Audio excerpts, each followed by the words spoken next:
What up? This is Robert Horry. Horry, three-pointer.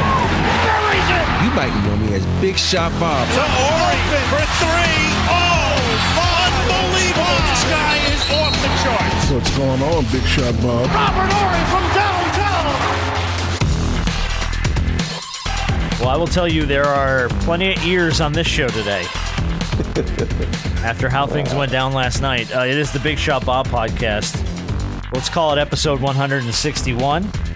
That is B-Dog, Brandon Harper, B-Harper90 on all your platforms. My name is Rob Jenners, at Rob Jenners pretty much everywhere. That is 7-time NBA champion. And were you working last night? Robert Horry?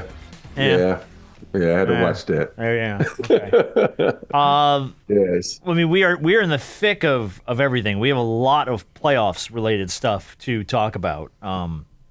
Some of these series have been a lot better than I thought they were going to be. I'm going to say that out of the gate, including the Lakers Nuggets. Obviously, I think last night is top of mind for everybody. 20-point lead in the third at one point, and you go down on the Jamal Murray buzzer beater at the very end of regulation. And I felt kind of bad for AD, not because he didn't get a hand on that shot, but after Murray fell back into the bench, AD kind of went with him, and they mobbed Murray on the bench, and AD is stuck in the middle of it. And he couldn't freaking get out of there, and they're like, he's just trying to get out of the madness. Yeah. But that was some shit last night, man. Yeah. I will say one of the coaches made sure he didn't fall back too far and kind of held him up. So it was a crazy game, and I think the biggest key for me was the fact that the Lakers have done this twice now, where they playing really good in the first half, and the second half they run out of gas. I don't know if it has to do with the altitude.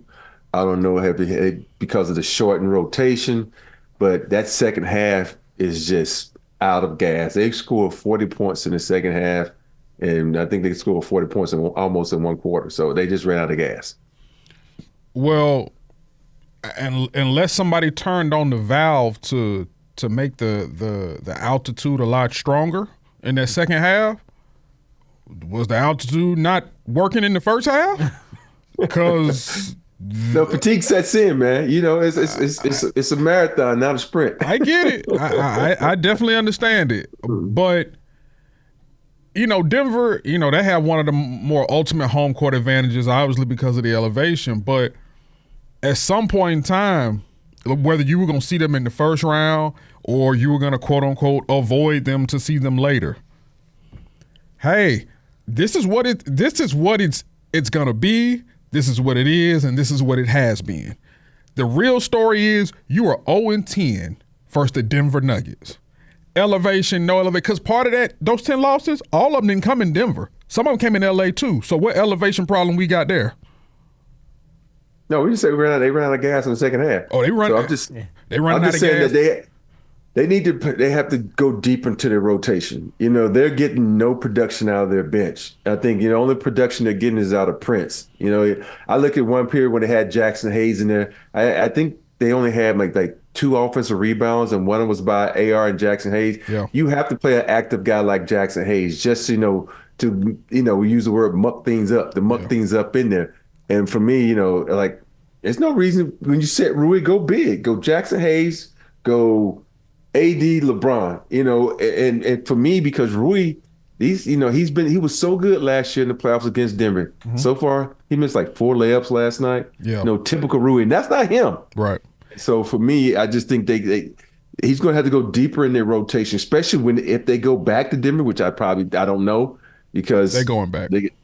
They have the recipe to beat Denver, but my fear is they've been holding Murray in check until last night in that fourth quarter where Murray started hitting jumpers. Yeah, he got loose. Yeah, he got loose late in the game, man. They had him tight in the first half, and then he got loose late. Yeah. And so that is going to be the key. Everybody always talk about, I don't give a damn about Jokic. There's certain players that are going to be them, and you can't do nothing about it. Right. But Murray, he averages 22 points in the regular season, but 32 in the playoffs versus the Lakers. That cannot happen. Yeah. Yeah. And outside of those two, I think the other guy that scares me, who he's a 3 on their team, but will probably be a 2 on many other teams around this league, Michael Porter Jr. You know, the way that he can shoot the ball at 6'10" and the way that he spreads the floor, the Lakers, you already have an issue with the other 2. And like I said, those 2 are going to do what they do regardless of what point in time in the game they want to come alive. But guys like, Michael Porter Jr., who I don't think the Lakers have anything for, is a problem. You know, in the way that he spreads the floor with his size and his versatility, I think that's also a matchup nightmare for the Lakers. But I do agree with you. Yeah. When we look in the past, and obviously sometimes you got to look back in order to figure out what you need to do moving forward. True. When the Lakers had a combination of JaVale McGee and Dwight Howard, that's what gave – now this is early Joker, but that gave Joker fits. And that gave any other team with size fits because now I got an extra body. I have another body that has 6 fouls. And we're going to rough you up, and we're going to make it difficult for you to play your game. Dwight Howard made it difficult for the Joker. JaVale McGee made it difficult for the Joker. So when you said they need to sit Rui, because they've been going small and having AD at the center, that ain't it.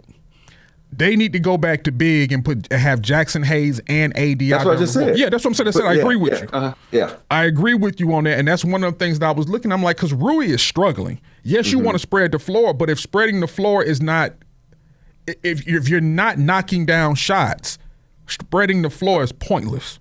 Yeah.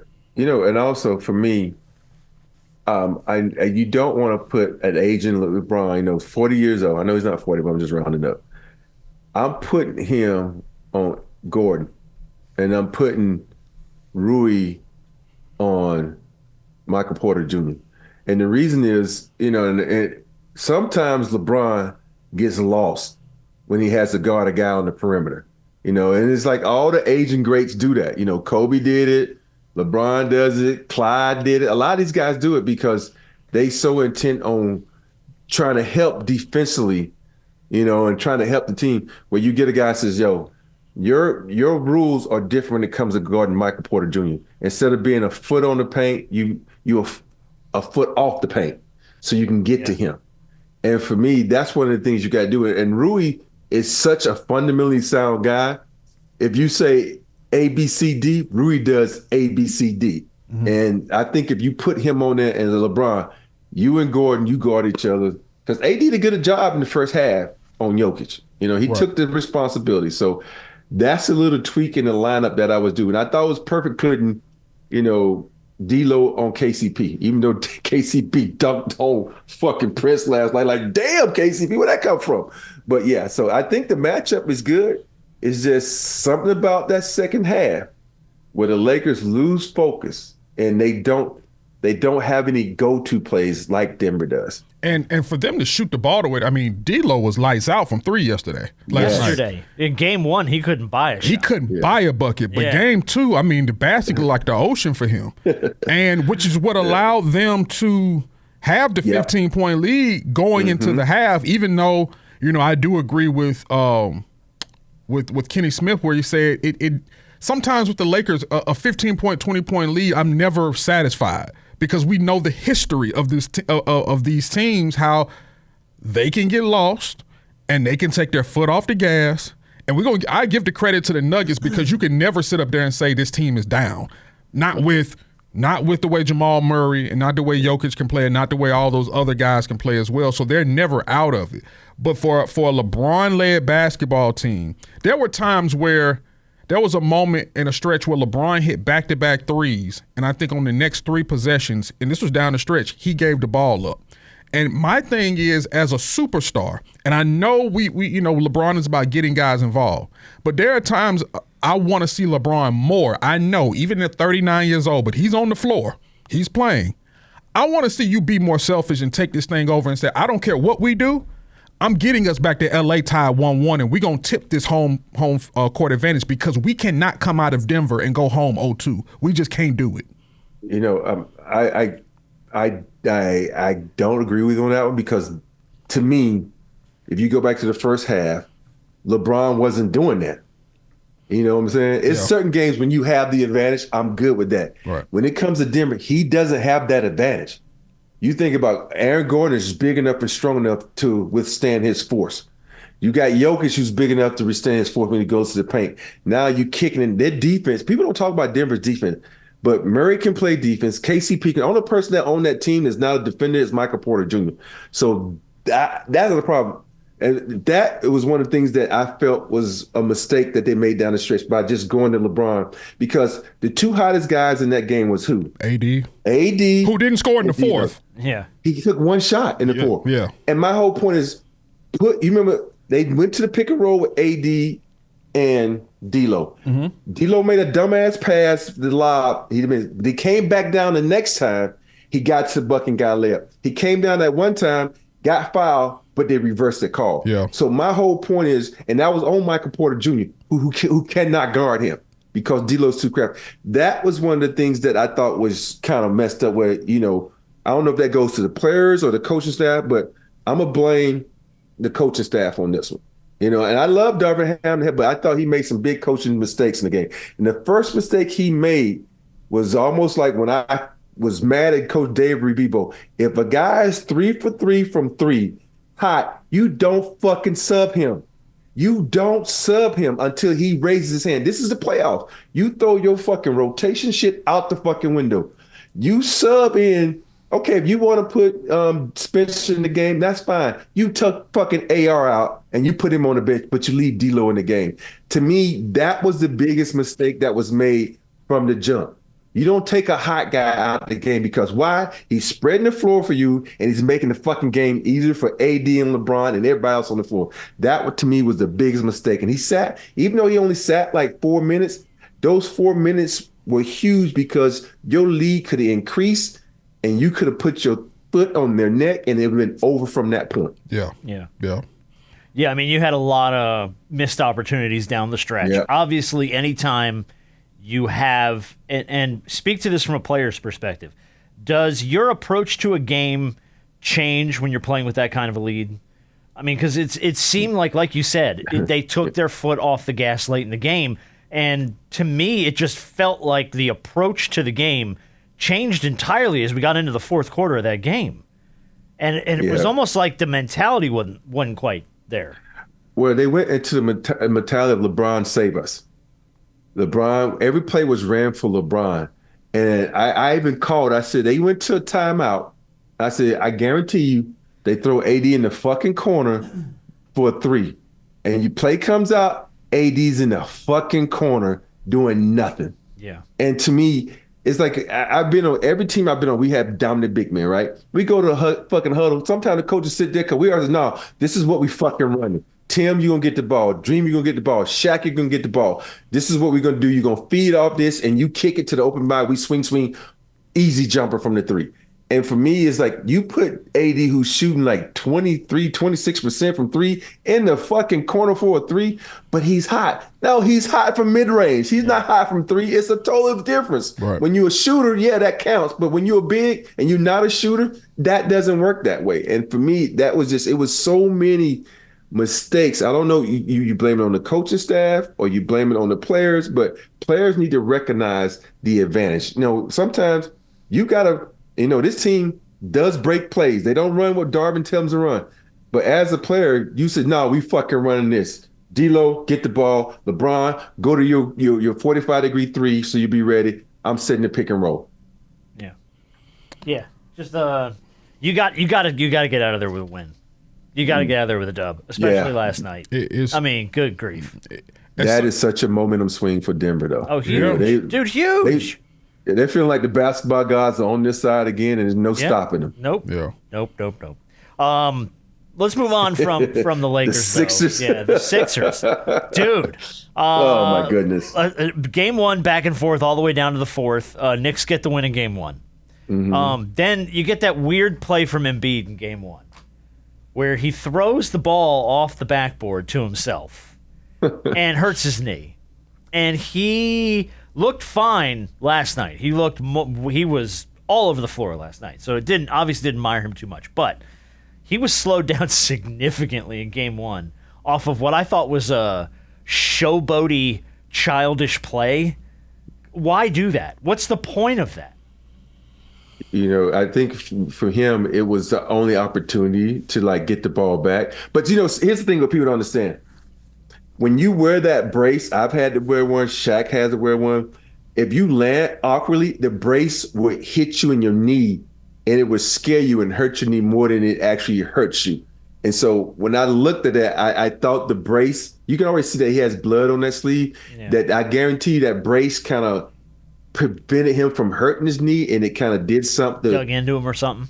Exactly. And so I think that's what it was, because he looked fucking fine the next game, though. I tell you that.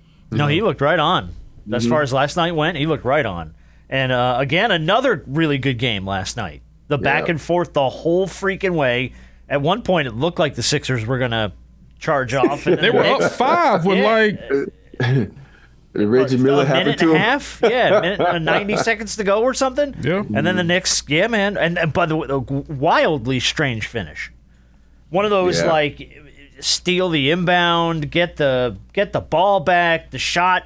What the hell was the 3 that hit the back of the rim, went straight up in the air and came back down and went in? I mean, a wild series of plays for the Knicks to get that. But the Knicks go up 2-0, man. Think about this. Reggie Miller did it to the Knicks. You push the Knicks player down, you knock down a 3. Yep. I guess the basketball gods will return the favor for they the owed Knicks. him one for fucking 30 years ago. Had this one in our pocket for 30 years. You hold him, Maxie, you push him down, and then you take the ball from him. It was like, oh my goodness. Like, home cooking worked his best last night for Denver and for the Sixers, for the Knicks. So it's weird, but I think it all pan out. Yeah, I think Philly, the Knicks are hot right now, but obviously with this shifting back to Philly, I think we're gonna see the tides turn a little bit.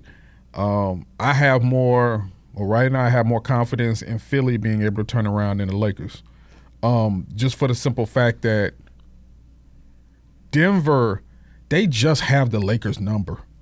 I don't know what it is when the Lakers just get leads, and I hate to take this back to them, but when we start talking about teams that are down 0-2, teams that are supposed to be title contenders regardless of what seed they are, we talked about how the Lakers lose in order to get this and to get that and get this, and I said no, and I still feel like they did the right thing by winning. And getting the Nuggets because they were going to get them at some point in time. And you got to beat the man. You got to beat him. You got to. You got to win those games, man. You got to win. You got to win last night's game. You have to. You absolutely have to win that game. That's just a backbreaker. And I mean, in the battle of who could care less, I think Cleveland is up 2-0 on the Magic. Man, the Magic look like they still in freaking preseason, I mean, man. it looks like you're absolutely. It looks like a preseason game. You're 100% right. They don't know. They're not moving the ball. They're not shooting the ball well. They're not running plays. It's all over the place. They don't know yet. This is a learning experience for them, and because they don't know yet. Yeah, and I felt so bad for the Pelicans. They had that. That's where I was going next. Yeah, Pelicans Thunder. Yeah. OKC almost let that one get away. They did. But you got no Zion. And that's another team that's learning too, because we talked about even with them being the number 1 seed. Mm-hmm. Yeah. They're young and they're almost learning. let that one get out. But I think New Orleans without Zion Williams, he's going to be reevaluated. I think next week. Next week? Yeah, I think that's what they said. The hamstring. Damn. I know. It's a hamstring. It's like 2 weeks or something. I think with the hamstring, or a week and a half, whatever the hell it was. I read it this morning. It said he's going to be reevaluated on next Wednesday or something. And this may be the wrong time to discuss it because we're in the middle of the playoffs and you got to play regardless of who's there and who's not. Mm-hmm. But I feel as though we continue to revisit this because we got to continue to revisit it because stuff keeps happening. After so many times, when does New Orleans look at this and say, you know what, man, we gotta, what are we to do? What are we to do? Because we don't know, and I know he was much healthier this season and he looked better than what he had a real good season. Yeah. But, you need him for moments like this. You need him for times like this, especially if you want to be a contender out in the West. You want to be one of these surprise teams. You're a team that has great defenders on the perimeter. You don't have a prominent big man, and you're one of the better defensive teams in the league. There are so many components that you have, and you need your guy, your franchise player there, but it just seems as though he's never there when you need him to be there, whether it be in the regular season or even in the – like how far does New Orleans go before they say, you know what are we going to be? I think when you have a generational talent like that, you hold on to him. You think about this. You think about how much everybody talked about, AD and him not being available, and he was available this season. So I think you had to understand that Zion's still young. Yeah. Even though he's been in the league, 4 years, 3 years? He should be a rookie on his first year, So you got to understand he's still learning. So, and the learning curve ain't like it used to be, where guys would be in college 3 and 4 years, but they learn in there. Now they get to the pros, they take 1 year and then they burst onto the scene.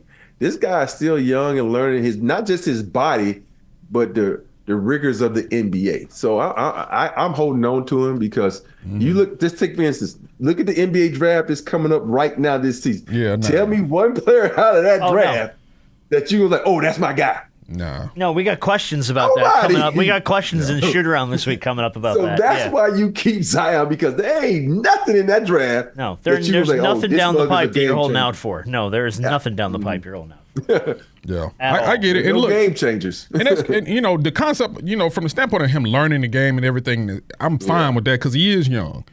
It's just, the best ability is availability. Yeah, but I mean, like when it's a hamstring, that's a. But today it's a hamstring. Next time it's just. It's just always. I get it. It's a disappointment. Be patient, grasshopper. Right? No, but I get his point. You need him here. This is the reason you have him is for this, and he's not there. So I get it. I get the frustration. I just feel like there's some stuff you just can't. I know you can't do anything, but after a while, it's like when you want to be a consistent playoff team. You always, you want to be in the top 6. You want to be able to compete each and every year. How often are you gonna have him? How often is he gonna be on the floor? How often do you say, "Dang, we're a top 6 team, and we don't have him"? And I'm not saying that you just easily just ship him off, but these are questions that you just start to have. Hey, but nowadays it's with the new rules of the NBA, it's going to be hard to ship off any superstar. Oh, true. Because you got to match superstar money with superstar money. Yeah, it's a whole new world, man. Mm-hmm. Do you want to talk about Dame briefly? He went off? Dude. Yeah, 35 in the first half? Yeah, in the first half. Yeah. I mean, he went old school. The Bucks Dame were up almost 30, I think, at one point that game, and there was no looking back, man. It was. Hey, they're like, who needs Giannis? This is my team. Yeah, I mean, is that the kind of performance he's gonna have to throw out though for them to run this series? Yes. Is it always gonna have to be that without Giannis in the lineup? He's definitely gonna have to, because if you look down that list of players that they have, who else is going to score? You might get something out of Portis. What about Chris Middleton? I was going to say, Chris Middleton is like, with all the injuries that are piling up on him, he's starting to feel like he's turned to a Klay Thompson, where the injuries aren't letting him to perform the way we're used to seeing him perform. So I just think that's one of the things that Dame is going to have to do, because everybody else is like not going to be able to put up buckets like he, and we're not even going to talk about Lopez, who thinks he's a fucking 3-point shooter now instead of being a fucking big and getting in the post and getting out of the way and dominating in the paint. So it's going to be up to Dame to carry this team until the Greek Freak can get back. Yeah.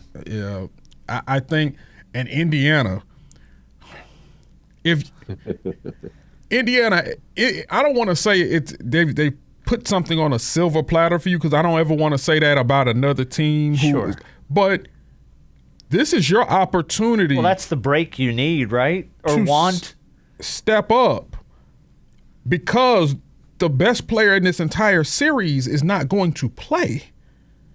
And what there are a lot of shots being missed. They look like a deer in headlight. No pun intended. They're the team that looks disgruntled. They're the team that they're not hitting shots. They're not playing any defense. They're not slowing the game down at all. No, not at all. That's not their MO, though. I understand that, but in the playoffs, the game does slow down a bit, and then you want to maximize your possessions because that's just basically what they do. Is I know they run, but running is great when you're hitting shots. They're not knocking down shots, and they're not playing any defense. You know what I like best about this playoffs? You think about it, during the season, they were 130, 140. I think these are 100-point games now. Yeah, the 100-point, like the highs was like 110, and that's because of Ant-Man. Ant-Man went off. And most of them are like 100, a buck of 4. Yeah. Oh, yeah, 114 for Boston. Yeah. But here's the thing about Indiana. Indiana is a team that likes to get up and down. And when you take that away from them, they're not that firepower team that everybody thinks. And, for me, Halliburton, and I'm like, everybody gives him such high praise. Yeah. But now you're going up against a guy that really deserved the high praise in Dame Lillard. Are you able to step up and show everybody, this is why I'm on the Olympic team and not Kyrie Irving? For me, I think this is going to be a telling series to see if he has arrived like everybody has said he has arrived. He's a hell of a talent, but the way the superstars in this NBA, when they arrive, they step up in the playoffs. And last game, you didn't show up. So it's going to be very interesting to see if he can rise to the occasion. Okay. Kawhi said for game 1 of the Clippers and the Mavericks, that really didn't make a whole lot of difference. We got playoff Harden in that game. Goodness. A lot of great shots. He was moving the ball well. We got the alley-oop to Russ. I mean, that was cool to see Harden and Russ connected on that stuff. And, they just, man, if the Clippers can continue to find a way to play like this, scary. I feel like this might be a year for them to actually, make some noise. Yeah. That way they looked real good. They look real good. And the crazy part about it, I just lost the big name. Zubac. Zubac was killing it. He was he would play, I thought Lively would be a little bit more lively than him, but Zubac came out and I think he had 10 and 10 in the first half, and that's for him, that's great it's stats. An all-star performance, yeah. Yeah, and he played with some force, he played with some attitude, and it's like he flipped the playoff switch. He says, now I got to be a monster in the paint, and so, if he can continue to play like that, the Clippers are going to be a scary team. But that speaks to I know they're not what they used to be, especially a guy like Russ, but it also just speaks to the greatness of him and James Harden. That's the way you want your All-Stars and future Hall of Famers to step up. Russ still has those games in him. Sure. We question a lot about him and things of that nature, and we know what he isn't. But one thing we know he is for sure on any given night, he brings the energy, and that's something that team needs. And everybody's got to step up. With Kawhi out, not knowing how long he's going to be out. Obviously, Paul George is doing his thing, but those two. That's why you have those two there, because it's two more guys who can help step up and make up for what you're lacking with Kawhi out. Yeah. And Dallas, I'm gonna tell you something right now, dog. No. Get blown out like that again. You're going home. I don't care whether it's Dallas, LA, the moon. It does not matter. You're going home. I don't know what y'all were doing. Luka, Kyrie, I don't know what y'all was doing. Hey, and here's the other thing that nobody ever talks about. James Harden was moving his feet in that game. He was playing really good defense for James Harden. Yeah. I was like, okay. for James Harden. Well, no, that is true for James Harden. For James. That was he was playing some good D. Yeah. Oh. It's just they looked exceptional. And I think they had a good game plan coming in. And you're right, Dallas didn't. I mean, they couldn't buy a clue in that game. They had no answers at all on either side of the ball. And they gotta get that that ship right, or they're going to be going home real quick. And I understand game one, I don't want to say like you're filling the team out because in the West, you played that team probably like 4 times. You got punched in the mouth in game one. Yeah. You got knocked out, and that's a gut punch. Speaking of punched in the mouth, the Miami Heat, my goodness. Boy, the Celtics just came out and showed you exactly why they are who they are Jimmy, this year. No Jimmy. No, just apathetic. Yeah, the Celtics just ran them over. It's a mauling. It was almost obnoxious. Yeah. Brown was on, Tatum was on. It was just Porzingis was on. Everybody was on. It wasn't even like it was like an exhibition game for the Celtics. Yeah. They just ran it. Just straight ran it. I think Perks said it was Perks said this week, Miami can go 100% from field goal range and 100% from 3-point range and still get swept. Exactly. That's probably it.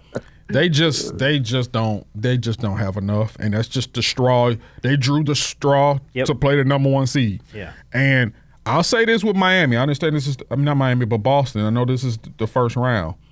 But, the more and more they do stuff like this, obviously they got a ton of pressure on them anyway to win the title this season. But the more and more that pressure mounts up for them to have the season that they had, and to be able to seal the deal at the end, because if they do not seal the deal at the end, this is a disappointing season. I'm just going to say that now. Like the more and more you get on the floor and you start to blow these teams out and you start to look like a well-oiled machine. Not saying they won't run into some things here and there because this is the NBA and environment changes and gameplay changes, but I expect them to be in the finals. Me personally. Who do they get in the next round? What's the 1-8? 1-8 plays 4-5? The winner of 4-5? Okay, so that's Philly and the Knicks? No, the Knicks are the 2 seed. I'm trying to think who they have in the next round because I'm just like I'm curious. I got the bracket right here. Hang on. Who would they get? This would be they get the winner. Oh goodness, they get the winner of the Cavs and the Magic. Yeah. So yeah, they're they coasted, baby. They're at a point. Yeah, they're starting to look like they might just be punching their straight to the Eastern Conference Finals. Yeah. Now I will say this. I think the Cavs could make a little noise just because of their size down low with Jared Allen. Yeah. But I don't think they're going to get tested very well in the first round. Like we already said, Orlando doesn't really seem to have a whole lot for them. Right out of the gate, so I would want you coming in playing your best ball. Yeah. And if you haven't been pushed yet, then Boston's gonna come in and hit you right in the throat. Yeah. And then you really get to see what Cleveland's made of this year. And then the only series we haven't talked about yet, and we'll wrap up the playoffs on this, but there's so much good playoff stuff.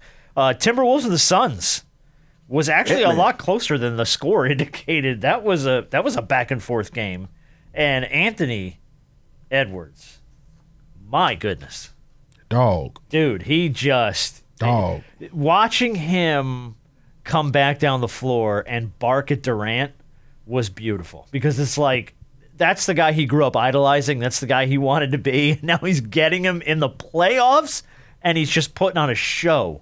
That was wild. The man just went off. He just absolutely went off in game one. The thing about this is, B, you've been saying this all year. That dude's an MVP, man. And try to tell the way he's played this year, dude. And you just think about it. This dude's gonna get better, man. He should be still in college. It's crazy. He's only 22. Gonna get better. Yeah. And so, man, he's gonna. And the thing I like best about him is his confidence. I'm not gonna call it cockiness. I'm gonna call it confidence. His confidence in his ability, his confidence to get it done on the court, and. I watched, them sparingly, but when you sit down, you actually watch a whole game, his ball handling, his in and outs, his crossovers, his footwork, his footwork is amazing. And out of all that, that's still not his best attribute. His best attribute is his ability to stop, load, and spring up on you. Yeah. Because when you got a great base like he has, it's going to get you out of a lot of trouble because you're going to get up and jump above up over people who can contest the shot. Yeah. That dude is he's amazing, man. Dude. I've seen some watching in detail, I've seen some people post on Instagram like a slow motion of how just he moves when it comes to his game. Just it reminds me it's so Kobe Bryant-esque in a sense to the way he can get to the basket, his footwork. You could tell he works on his footwork often. And where he is now at 22, some guys don't hit that stride until they're in their prime. And he ain't nowhere near his prime. And just his ability to create space, just his ability to kind of work in a phone booth in tight spaces and kind of maneuver his way and get to the basket. Dog. And then, just the confidence. The way he was talking to KD is his favorite player. He said that numerous times. Yeah. The way he was talking to KD knew it. KD was laughing. Oh, no, yeah. He was laughing at it. Everyone's trying to paint this oh, it got contested. No, it didn't. It didn't get contentious. He was just laughing it off. Yeah, because he was like, okay, young buck, all right. you got this one. Yeah. But you forget, we got to play. We got a few more of these to do. Yeah, but it's funny how everybody compares him to, MJ, Kobe. But you know who he reminds me of with that base and that ability to spring up over everybody? J.R. Ryder. And a lot of people don't remember J.R. Ryder. I remember J.R. Ryder. J.R. Ryder had that base. Yeah. He had the athleticism. Had the same kind of build. Yeah. He wasn't as tall as Ant-Man, but he had that strength, that power and like a little muscle. Right. And so he reminds me of some of the things because, you forget JR played in Minnesota too. Yeah. And that's why I'm comparing the two. But when you got the ability to spring up over people like that and just just impose your will on other people, it's lovely to watch. That's what I'm saying. Look, he ain't just gonna win a MVP. He gonna win a few of them bad boys because if he keeps up his trajectory, 100%. Yeah, he and the one thing I love about it is his attitude. Every time they speak to him, every time he's in an interview, you never have to worry about whether or not he has confidence or not. Hell, some people worry about if he too damn confident. I was going to say, that would be the only shoot back would go the other way, yeah. But at the same time, he's the leader of that's what you want out of the leader of your franchise. That's the type of attitude that you want out of the leader of your franchise. We're going to play anybody. I believe in my guys believe in me. We ain't scared of nobody, won't fear nobody. Exactly. Which is funny because when they put this whole Minnesota project together a couple seasons ago, and it didn't go great out of the gate, I think that we all said the same thing. Somebody's going to have to step up and take that front runner role. Someone's going to have to lead this group of guys somewhere. And I don't think it's going to be Cat. It's definitely not going to be Gobert. Hell no. So it had to be Ant-Man. Yeah. And I think this is the year you're seeing him just embrace that idea. And he's wrapping his arms around it and going, look, this is I gotta be the leader on this team. To add to this, he got the best looking basketball shoe out there today. He got the best looking shoes out, and that's the sidebar, but he got the shoe market on lock right now. When it comes to current players, he got the best looking shoe in this. And I prefer Nike. I'm a Nike guy. But I'm going to have to go on over there to Adidas and grab me a couple pair of them just off the strength, just to support. He's from Atlanta, and I may have to just go ahead and grab a pair or two just to support. Okay. Just to support. They look good. The AE ones? Oh, he doesn't like them. You know what? It's funny. I saw the shoe, and when I looked at it, I was like, it looks like Tatum's shoe. It looks as like in Jason Tatum. Yes, like the first one Tatum came out with. It's like a bite off Nike's shoe.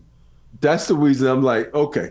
Look at one of Tatum's shoes. He's with Adidas. He's with Adidas. But look at Tatum's like Air Jordan shoe, the ones that Ant-Man wears. I'm like, is that the Jordan shoe? I'm like, it's with the mesh more. But yeah, so. Ant went to he went to Georgia, right? Yeah, I know that. So those are I don't know if you can kind of tell. I can see it. But that's the colorway that's gonna come out for Georgia soon. Mm-hmm. They're red and they're black, clean. That is a good looking shoe. It's a good looking shoe, but it's like everybody bites off everybody. And that's like Tatum's. That's like the Jordan shoe that Tatum had. Dude, there's only so many designs you can do on these shoes. Mm-hmm. Eventually, everything's been done. Hey, Ant, keep doing your thing, bro. Yeah, dude. yeah. Unreal. You know who else has I'm really interested to see how they shoe look like. is Shea Gilgeous-Alexander. I don't know what way they're going with those shoes, but I saw it looked like somebody had knitted those together. I know, like it was made out of cloth. I mean, it's unique, but I wonder how. I got to look at them more in depth because I'm like, how does that hold up? It almost looked like Haney's shoe he had on. Yeah, I understand what Haney was wearing in that ring the other night. Them shoes, I'm like, you got on moccasins, dude? What the hell are you wearing? Man, he got knocked out too. Yeah. All right, let's. I did want to bring up this quote. Now we'll move on to the playoffs. There are a bunch of good stories here, and then we'll get to this week's game, which is new. We'll see how it goes. The league hates Anthony Davis. This season marks his 12th without a Defensive Player of the Year trophy. He didn't get nominated. He's fed up. He said to ESPN's Dave McMenamin, I'll never get it. They're never going to give it to me. The league doesn't like me. I'm the best defensive player in the league. I can switch 1 through 5. I can guard the pick and roll the best in the league from a big standpoint. I block shots. I rebound. I don't know what else to do. I'm over it. I'm just going to do what I got to do to help my team win and try and play for a championship. Accolades and individual awards, I'm done with those. Well, I had to look this up to make sure this was, and I saw it on social. I was like, this can't be real. That's my first thought. I was like, this feels like it's real. I know, but like when I first saw it, I was like, it feels like a troll story. Feels like clickbait. And it kind of threw me. That was the way he framed his response. Well, if he wasn't going to get it before, if he didn't get it before. Oh, he ain't getting it now. He damn sure ain't getting it now because it's a man by the name of Wembanyama that is on his way. He told Rudy Gobert. Well, forget that. When you say shit like that about the league doesn't like me, and then you throw this kind of a little hissy fit, man, they ain't lining up to give you any awards now. Well, if that would have been David Stern, I would say yes. But Adam is a forgiving soul. He forgives everybody for everything. He lets them players slide so much. So no. But you know what? Here's the thing: is the league has nothing to do with that award. It's the freaking writers. Right. And I want you to think about this. Writers, they ain't the smartest writers in the world when it comes to playing basketball. They know how to write and tell a story. Yeah. Right. And for me, most of the writers, the most people who have votes are East Coast players, East Coast writers. So by the time the Lakers come on, they fucking sleep. Yeah. They don't watch. And you have to watch basketball. Like, you just can't say, I'm an East Coast guy. It should be split 50-50. You should have West Coast. When I say West Coast, Cali. And I say East Coast, I mean like Eastern time zone, Pacific time zone. Because so many times these writers, I'm going to fucking bed. I just finished my story. It's late. I'm tired. I'm not watching West Coast basketball. And so that's the problem that I have with they need the league. Anytime it comes to awards for players, they need to take it out of the fucking writers' hands, get a panel of ex-players who watch the game, who know the game, and have no bias to do with anything, and let them vote because they're going to be truthful. Like, think about it. Ask Shaq. Well, he wasn't unanimous. Was very vocal Ask about King that. Griffey Jr. He wasn't unanimous. It's so many times he reports they hold grudges. So you need to take them out of this. Yeah. Man, he's right about what he's able to do. He can guard. He's able to guard 1 through 5. He does block shots. He does alter shots. He does it all. And Rob is right too.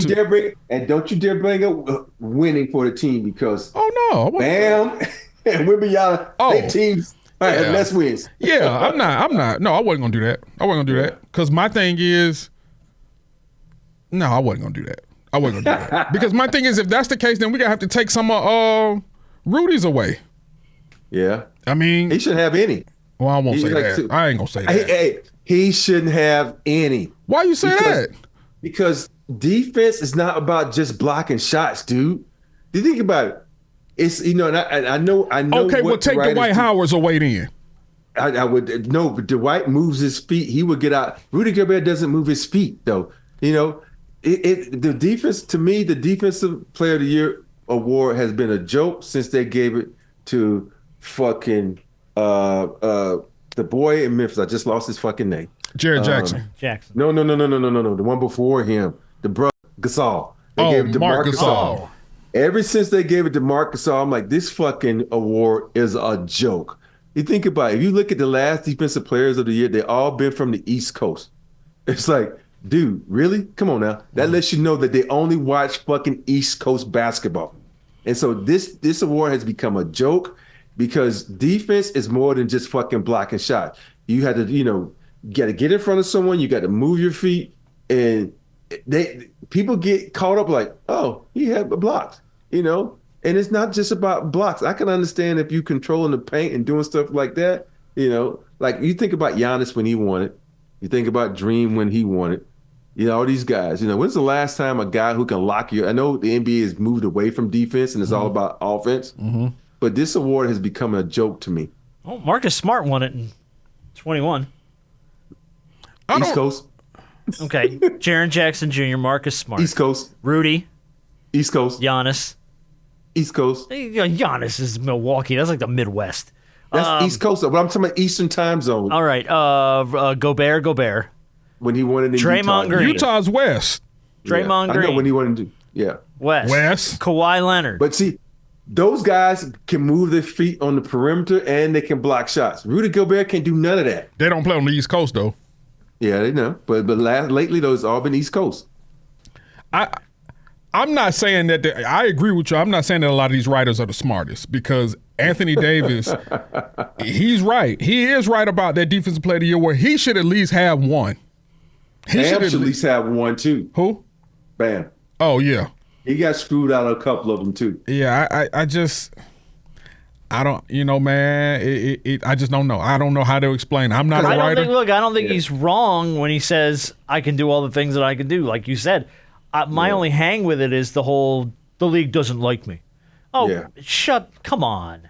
You're a big boy. Stop it. You know what the crazy part is? Just stop that shit. No, I don't know. My friends don't like me. Like basketball has become so analytical, and that if you look at the defensive efficiency of a team, is what it boils down to. People just look at numbers now. Their team has the defensive efficiency that's better than anybody's in the league, and so they are crediting that to Gobert, not knowing that Ant-Man is fucking locking people. Conley is locking people up. And what's the best defensive player on their team named? I can't think of the two guard on their team. He's the best defender on their team. Crap. Put a Google on it. Yeah. My brain is shot. I don't know anything. Yeah, my brain is shot too. Yeah. But yeah, it's like, the team defensively has a better efficiency rating than everybody. But this award is not team oriented. It's individual oriented. But they also look at it, from the analytical standpoint. Not taking anything away from Ant and the other guys. What's the rating when Gobert is on the floor versus when he's off the floor? It's probably better. I don't know. When he's on the floor? Or when he's off? No, when he's off the floor, it's probably better. Really? Think about this. How can you have a defensive player of the year? Oh, did not the play last the full couple game. of years can't play in the playoffs? Yeah, I remember that quote. Remember we talked about the quote last week. He has been a liability in the postseason. Yeah. And that's I know usually that doesn't count toward an award, what's but that guy's name?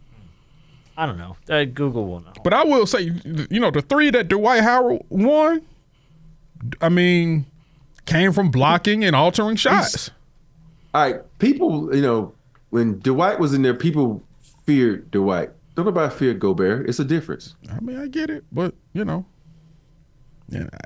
And it's not me hating on Gobert, and it's not me. It's the facts of the matter. Yeah. Jaden McDaniels is what I'm talking about. That's okay. I'm over He's here the best defender on the team. Roster. Yeah. Yeah. All right. Do we want to talk about Jontay Porter? Got banned for life last week. It's been a minute since I've seen anybody get banned for life. They're not playing with these. They're not playing with players betting. No, man. And it's all about this gambling stuff. The league's claiming he gave confidential information about his health to at least one known bettor. Says another bettor Porter knew then placed an $80,000 wager that Porter would underperform in the Raptors' March 20th tilt with the Kings. Wow. The league said the bettor stood to make $1.1 million if the wager hit. The NBA's investigation found that Porter placed 13 bets, small bets ranging from $15, large bets wagering up to $22,000, with a net winnings of over $21,000. Porter never bet on games he played, but he did bet on the Raptors to lose. Almost every other player to receive a lifetime ban that I got to see, as far as the NBA goes, was either involved in some kind of huge, elaborate betting scandal way back in the day, or it was drug and alcohol related, or the owner was a raging racist. Those are the things that get you banned for life. But sports wagering right now is blurring the lines on what you can. And I think Jontay Porter is the first guy we're going to see get hit with something like this, but it is not over. It is going to happen again. Whether it's to a basketball player or a baseball player, I don't know. But somebody else is going to test how far they can push giving someone information before they get nabbed. Yeah. I think this is just a whole murky water.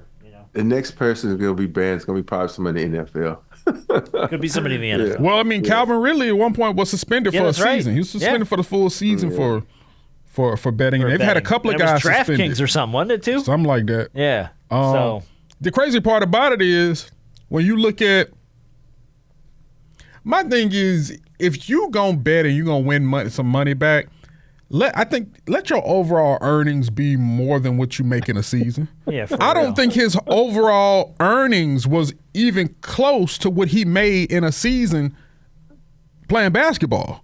Yeah. So I get you want to make a little, maybe you want to make a little extra money, but I'm like, bro, you risked your career. Look, man, I got no inside information. I'd still bet on the Raptors to lose. So I don't Exactly. I don't think he had to put himself out there for that one. I'm just saying. Not at all. But he risked his career. Now he's done. That's it. To make a couple of grand? Yeah. And he's gonna end up overseas now. Yeah, he's gonna end up in Taiwan. Did we want to talk about the Caitlin Clark audio? I do have amazing audio, by the way, from the Jacksonville Jaguars coming up in a second.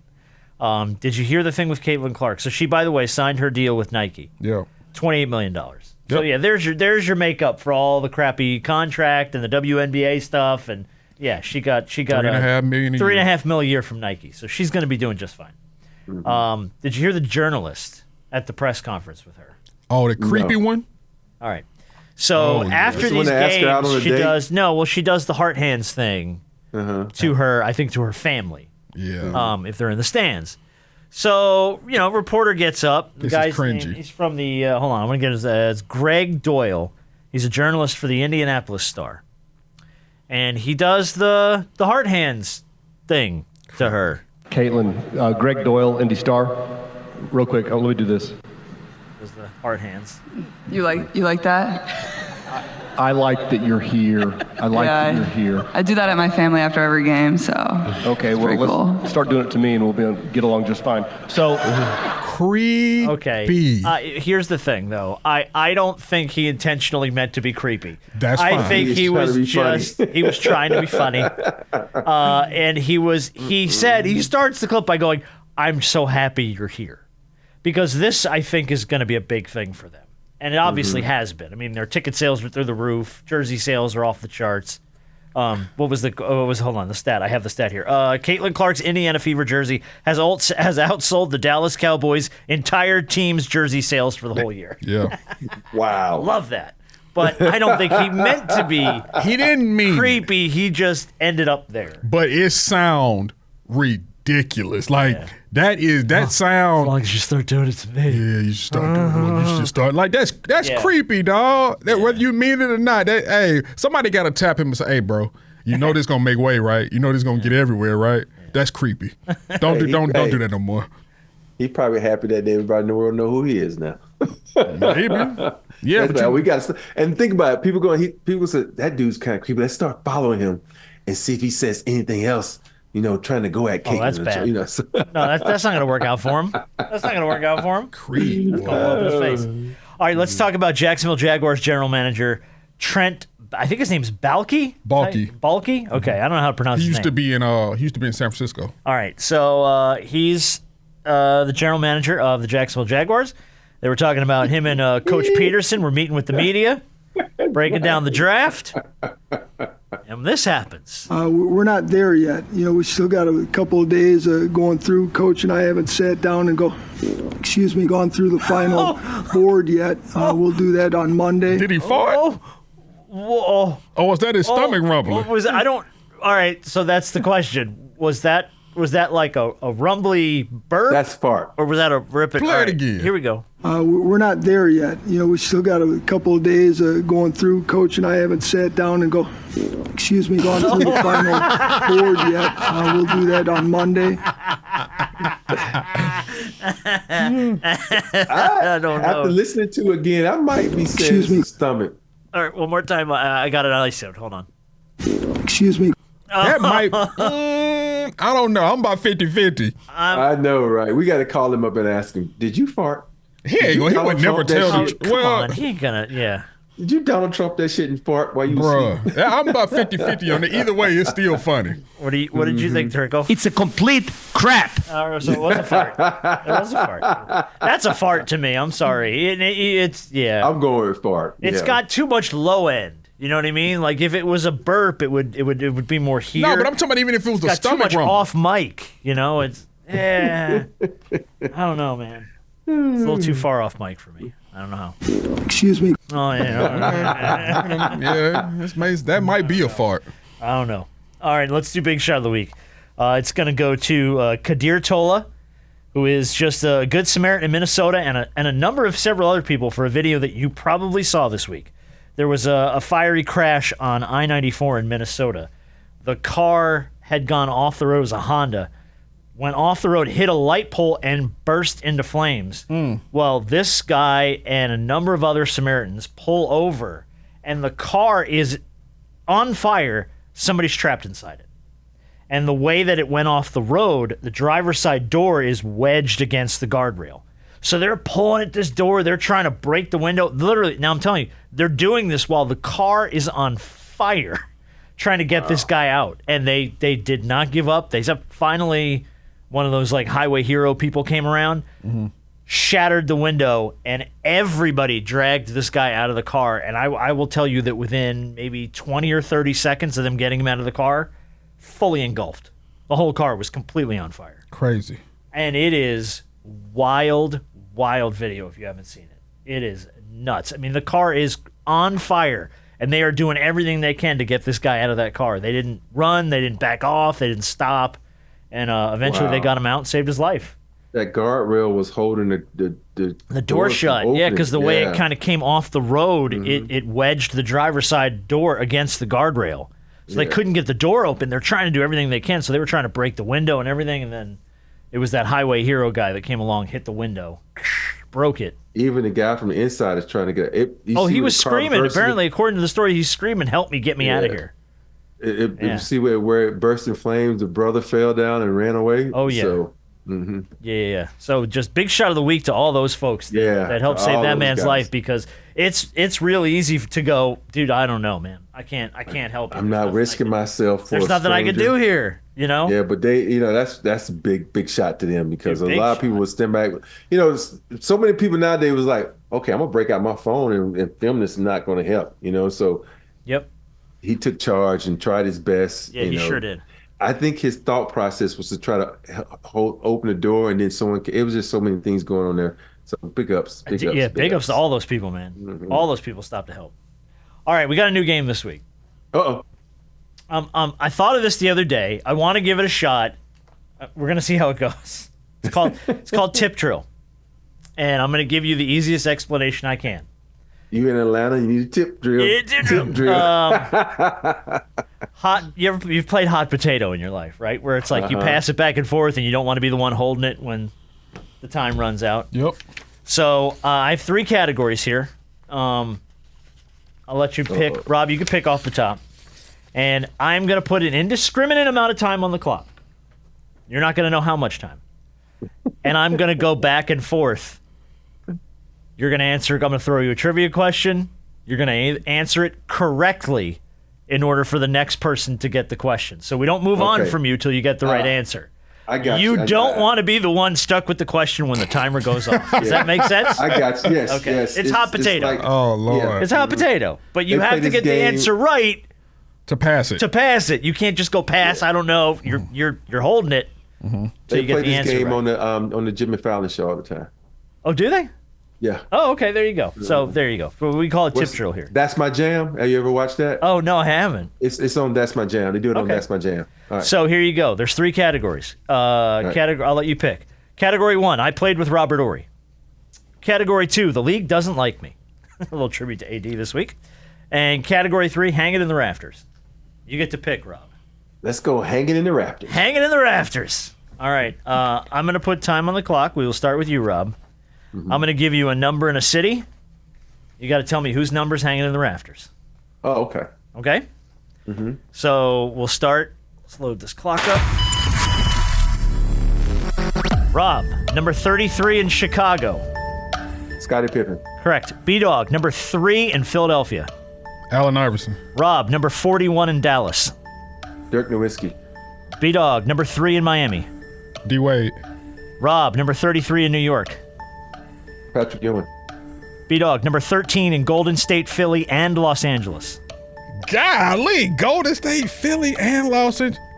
Wilt. Good. Rob, 00 in Boston. Robert Parrish. B-Dog, number 42 in LA. Worthy. Rob, number 6 in Boston. Boom, boom, boom. Bill Russell. I know your brain shut off. That Wilt Chamberlain almost threw me off, and then I remember he played for all 3 of them. My bad. I know. I had to get right. I had to get right. I had to get that right. B-Dog takes round 1. So you get to pick. B-Dog, round 2. I played with Robert Horry, or the league doesn't like me. I'm going to go with the league doesn't like me. The league doesn't like me. All right, these are players that are notoriously either disliked or derided amongst. I don't know if I'm going to like this one. Amongst the league. I'm going to give you clues. You just got to see if you can guess it. All right, B-Dog's up first. Let's load this clock up. Here we go. The league doesn't like me. Purple hair, nose ring, wedding dress. I'm an all-time great rebounder. Good. Rob, the Worm wasn't the only guy in Detroit the league hated. I still hold the all-time record for ejections. Bill Laimbeer.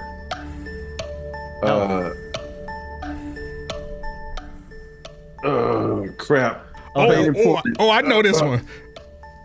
Rasheed Wallace. There it is. Yeah, you got it. B. The league hating me because some trademark these days, ejections, suspensions, technicals. Even though I have 4 rings, at least I have a podcast. Draymond. There you go.